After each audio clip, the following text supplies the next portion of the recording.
Dying from this disease is usually a very peaceful process.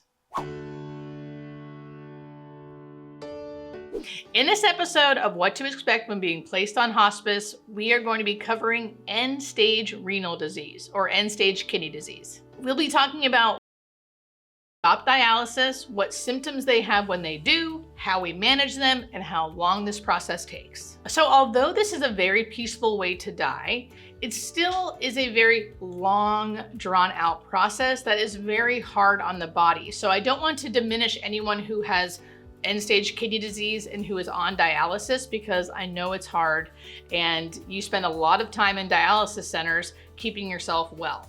So I don't want to minimize the struggles that you probably do have on a day-to-day basis. So people will eventually stop dialysis when they have end-stage kidney disease and are dialysis dependent. Why do they stop it? It just depends. Some people eventually get sick of doing it. So it's usually 3 days a week, a few hours each time. And eventually after 10 or so years, people are sick of doing it. And they'll say enough is enough, and they'll stop dialysis and they'll come on hospice. Something else that happens sometimes is that their body just no longer tolerates it. So although our bodies can tolerate many things and are amazing, eventually after years and years of dialysis, the body eventually will just say, enough, we cannot tolerate this fluid shift. When that happens, they have to stop dialysis and come onto hospice. So once someone does stop dialysis and they come onto hospice, like I said, it's usually a very peaceful death. However, I will say, one of the harder things about this is that it happens pretty quickly. So the person has to be ready. They have to know that like, hey, I'm gonna stop dialysis, and usually in 7 to 10 days, they will die.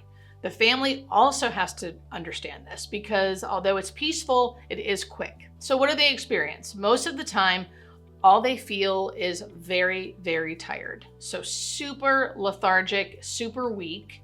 They will experience some confusion. They may experience some itching because of the bilirubin that's building up in their blood system. So how do we manage these symptoms? The lethargy and weakness we can't do much about, so we just encourage the person to listen to their body and sleep when they want to sleep, which means they usually are sleeping 18 to 24 hours a day until the itching. We can do several different things, from topical solutions to different medications they can try to take to help with the itching. And then the confusion, if they're really confused and really agitated, of course we will medicate for that.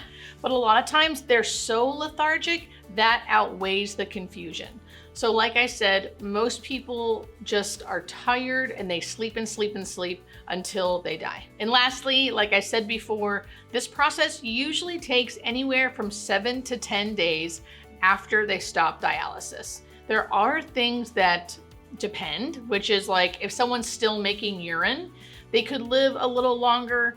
Depending on how debilitated they are, they could live a little longer. Everyone obviously is different. I'm giving a general range, but it's usually around 7 to 10 days. The only time I've ever seen someone with end-stage kidney disease have a lot of symptoms at the end of life, it's usually because it's an acute issue. It's not a chronic thing. So they acutely went into renal failure and they've come from the hospital where they've had a long stay. They're probably very fluid overloaded, meaning they have a lot of fluid in their system that their non-working body their system's not managing that fluid, so they're fluid overloaded. Those patients a lot of times look different than the regular end-stage kidney disease patient because they have a lot more things going on.